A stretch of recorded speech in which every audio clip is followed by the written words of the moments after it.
Day 3 begins with the dark clouds and liquid sunshine that is commonplace in Florida. The boys and girls start their day in an inside workout in the Florida Panthers locker room, within the inspiring shadow of the Panthers' superstar goaltender Roberto Luongo. An interesting characteristic starts to develop and become obvious. Most sports camps oftentimes are extremely competitive atmospheres that harbor tension right beneath the surface of every drill and practice. But here at Goalie Camp, the young men and women are anything but competitive with each other. In fact, the air is ripe with a camaraderie that in itself is heartwarming. Every team has two goalies usually, and your partners on the team. You know, you're not against each other.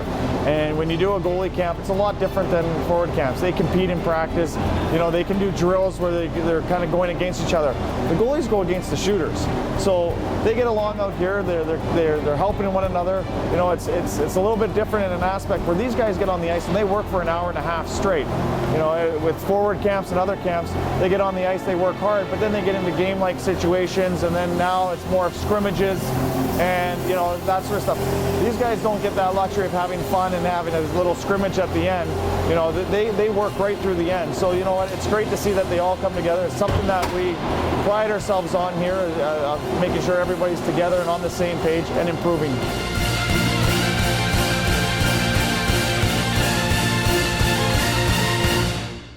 Day 4, and Austin wears the wear and tear in his face, but the fatigue is only skin deep.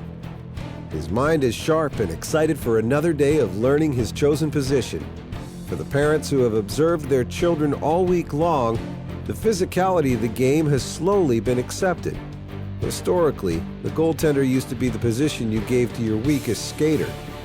That couldn't be farther from the truth nowadays. Goaltending, I think, in the past was always a position that kind of always got overlooked. And just get in net. If you weren't the strongest skater, get in net. You know, and now it's not the case. You can see, you know, there's a technical side to it. There's very technical movements to getting into our position, and then there's the athletic side of that to get there. And you know, both on ice and off ice, we push these kids hard throughout the week, making sure that they have fun. And the most important thing, every year after year, we see improvement. If you're interested in playing hockey or attending one of the Panthers hockey camps, visit FloridaPanthersIceDen.com and find out more information. Follow this story and more on Panthers Vision Online by visiting FloridaPanthers.com.